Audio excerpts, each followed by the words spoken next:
और चलिए अब अगली खबर आपको बताते हैं। भारी बारिश और बाढ़ से चीन में हाल बेहाल है। चीन के हांगकांग की बात करें तो यहाँ पर लगातार बाढ़ से लोगों की मुश्किलें बढ़ती जा रही हैं। और मुश्किलें ऐसी कि आपको तस्वीरें दिखाएंगे तो आप हैरान हो जाएंगे। ये देखें किस तरह से लड़की इस बाढ़ के पानी में बहती हुई जा रही है। बचने की पूरी कोशिश कर रही है ये लड़की, लेकिन ये देखिए बाढ़ के पानी में किस तरह से तेज बहाव है और ये लड़की आगे बढ़ती हुई बहती हुई जा रही है। पूरी कोशिश कर रही है कि किसी तरह से ये लड़की बच जाए, लेकिन बहाव इतना तेज है और बाढ़ इतने तेज बहाव के साथ आगे बढ़ रही है कि ये लड़की शायद ही बच पाई हो, क्योंकि हांगकांग से जो तस्वीरें लगातार सामने आ रही हैं बारिश के चलते मुसीबत बनी हुई है और ये लड़की बाढ़ से बचने की पूरी कोशिश कर रही है।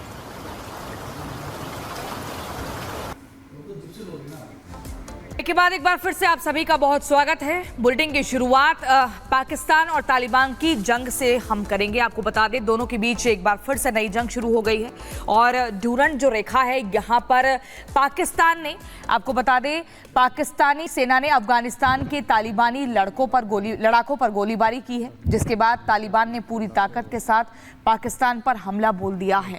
ये बड़ी जानकारी आपको दे रहे हैं। तालिबान और पाकिस्तान में बॉर्डर पर नई जंग शुरू हो गई है। दोनों देशों की ड्यूरंट रेखा पर पाकिस्तानी सेना ने अफगानिस्तान के तालिबानी लड़ाकों पर गोलीबारी की है, जिसके बाद तालिबान ने पूरी ताकत के साथ पाकिस्तान पर हमला बोल दिया है। तो देखिए धमाकों के आप आवाज सुन रहे हैं, ये लगातार फायरिंग हो रही है। दोनों ही देश एक दूसरे पर फायरिंग कर रहे हैं। एक तरफ अफगानिस्तान से तालिबानी लड़ाके तो दूसरी तरफ पाकिस्तान की ओर से फायरिंग की गई है। तो शुरुआत की गई पाकिस्तान की ओर से इस ड्यूरंट रेखा पर फायरिंग की और उसके बाद अफगानिस्तान से भी फायरिंग की गई है। लगातार एक दूसरे पर हमला करते हुए दोनों देश दिखाई दे रहे हैं और उस वक्त की ये तस्वीरें आपकी टीवी स्क्रीन पर आप देख पा रहे हैं। किस तरह से एक के बाद एक धमाके सुनाई दे रहे हैं आपको, एक के बाद एक धमाके किए जा रहे हैं तालिबान और पाकिस्तान दोनों ही तरफ से। उन धमाकों की आवाज आप सुन पा रहे हैं और तालिबान पाकिस्तान में जंग एक बार फिर से शुरू हो गई है। पाकिस्तान के टुकड़े तय हैं, ऐसा अफगानिस्तान का मानना है।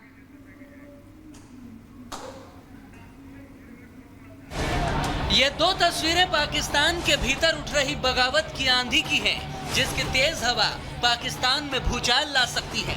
बलूचिस्तान में बगावत हो रही है तो गिलगिट बाल्टिस्तान में भी लोग सड़कों पर आ रहे हैं।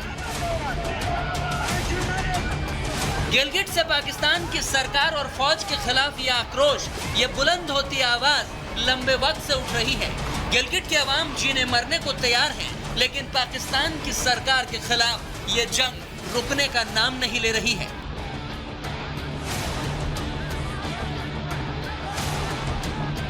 वायरल वीडियो में लोग सड़क जाम कर रहे हैं, पाकिस्तानी सरकार के खिलाफ नारेबाजी कर रहे हैं। लोगों की मांग है कि कारगिल रोड खोलकर गिलगिट बाल्टिस्तान को भारत के लद्दाख के करगिल जिले में शामिल किया जाए। लोगों का यह भी दावा है कि पाकिस्तान हमारे साथ भेदभाव करता है, लेकिन अब जनता ने ठान लिया है कि फैसला अब पाकिस्तानी हुकूमत नहीं बल्कि आवाम करेगी। जो सबसे अमीर सूबा बलूचिस्तान है जी, और वही सबसे महरूम है। वहाँ पानी नहीं है, वहाँ बिजली नहीं है, वहाँ गैस नहीं है, तो इसका मतलब कि कौन जिम्मेवार है? हमारे हुक्मरान ही है ना। पाक अधिकृत गिलगिट बाल्टिस्तान के लोगों का आरोप है कि पाकिस्तानी फौज और सरकार ने गिलगिट के लोगों को धोखा दिया है, उनका शोषण किया और अब सरकार के दमनकारी कानूनों के खिलाफ लोग उठ खड़े हुए हैं और आक्रोश की धधकती ये आग बुझने वाली नहीं है, क्योंकि गिलगिट के लोगों का आरोप है कि पाकिस्तानी सेना डेमोग्राफी बदलने के नाम पर बाहरी लोगों को यहाँ पर बसा रही है। लोगों की जमीनों पर सेना कब्जा कर रही है। सेना के जवानों की तैनाती भी यहाँ पर लगातार बढ़ाई जा रही है। ये हालात सिर्फ गिलगिट बाल्टिस्तान नहीं बल्कि बलूचिस्तान में भी एक बड़ी टूट होती दिखाई दे रही है। जी बात यह है कि दहशतगर्द कौन बनाता है? हाँ। हम खुद बनाते हैं, खुद ही बना रहे हैं ना, जबरदस्ती बना रहे हैं। तो बलूचिस्तान वालों को हमने खुद बनाया है। कहीं ऐसा ना हो पाकिस्तानी सरकार और फौज पाले हुए आतंकियों को मजबूत करने के चक्कर में घर में लगी आग को बुझा ना पाए और मुल्क के दो टुकड़े हो जाए। Bureau report, Republic Bharat. और चलिए अब बात करते हैं पीएम नरेंद्र मोदी की इस ऐतिहासिक यात्रा की, क्योंकि कल पीएम नरेंद्र मोदी सिंगापुर पहुंचे और थे और कई ऐतिहासिक समझौते भी हुए हैं। लेकिन इसी बीच इस खबर से पहले हम एक बार अमेरिका की खबर आपको बता देते हैं, जहां पर जॉर्जिया में एक स्कूल के भीतर हमला होता है और उस हमले के दौरान 4 लोगों की मौत हो जाती है, 9 लोग घायल हो जाते हैं। फायरिंग में आपको बता दें हमलावरों ने भागने का प्रयास भी किया, लेकिन उससे पहले उन्होंने स्कूल के भीतर, क्लास के भीतर ही जितने छात्र थे उनको बंद कर दिया। हालांकि पुलिस ने मौके से हमलावरों को धर दबोचा। अमेरिका में एक बार फिर से गोलीबारी होती है और इस गोलीबारी में दहल उठते हैं। देखिए, स्कूल में गोलीबारी की जाती है जिसकी जो बाइडेन अमेरिकी राष्ट्रपति ने निंदा की है। कमला हैरिस जो कि उपराष्ट्रपति है, उनका भी कहना है कि बख्शे नहीं जाएंगे, गलत किया गया है। अमेरिका में एक स्कूल को निशाने पर लिया जाता है और अंजलि, इन हमलावरों ने स्कूल में गोलीबारी की है, 4 लोगों की जिंदगी खत्म हो जाती है, 9 लोग गंभीर रूप से घायल हो जाते हैं और फिर ये हमलावर, लेकिन नकाबपोश हमलावर भागने की फिराक में रहते हैं, लेकिन पुलिस मौके से पकड़ लेती है।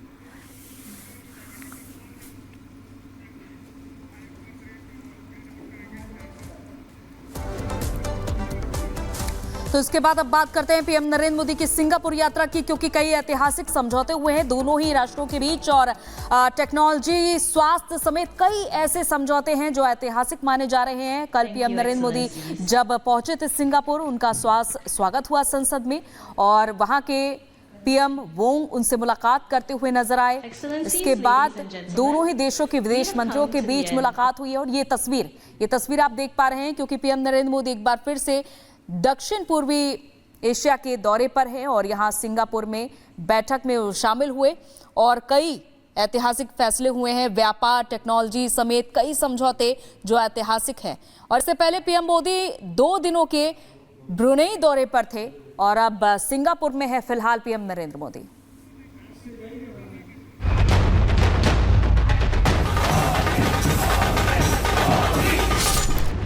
मोदी जहां भी जाते हैं बस छा जाते हैं।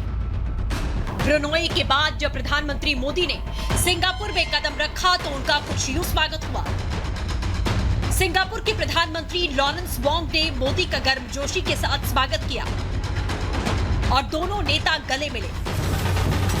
मोदी के वेलकम के लिए कलाकार ढोल की धुन पर नाचते दिखे, तो इस दौरान पीएम मोदी ने ढोल भी बजाया। सिंगापुर में जिस होटल में मोदी ठहरे हैं उसके बाहर भारतीय समुदाय के लोगों ने भी स्वागत किया। यहां मोदी ने भारतीय महिला से राखी बंधवाई और अब प्रधानमंत्री सिंगापुर के साथ कई अहम समझौते करेंगे, जैसे कि ब्रुनेई में हुए। वहां के सुल्तान ने अपने शाही महल में मोदी के लिए डिनर रखा था, तो दोनों नेताओं ने भारत ब्रुनेई के बीच में रक्षा, शिक्षा, स्वास्थ्य, व्यापार, तकनीक जैसे अहम मुद्दों पर चर्चा की। डेलीगेशन लेवल की बैठक के बाद में भारत और ब्रुनेई के बीच में MOU भी साइन हुए। ब्रुनेई की राजधानी और चेन्नई के बीच सीधी फ्लाइट भी शुरू करने का फैसला हुआ, लेकिन इससे पाकिस्तान और चीन परेशान हो उठा। आतंकिस्तान को जरूर इससे मिर्ची लगी है। पाकिस्तान को लगता है कि मुस्लिम देशों का तो वो चौधरी है, तो कोई भी मुसलमान देश भारत से दोस्ती नहीं करेगा, परंतु यहाँ ब्रुनेई तो अच्छी खासी भारत से रिश्ते बढ़ा रहा है। 1 सेकेंड, चाइना को भी परेशानी है ब्रुनेई से, क्योंकि ब्रुनेई साउथ चाइना सी पर एक अहम लोकेशन पे है। मोदी ने अपने एक दौरे से पाक चीन को चित कर दिया। दक्षिणी चीन सागर में ड्रैगन की दादागिरी पर लगाम कस दी, तो ब्रुनेई जैसे इस्लामिक देश को भी अपना दीवाना बना दिया।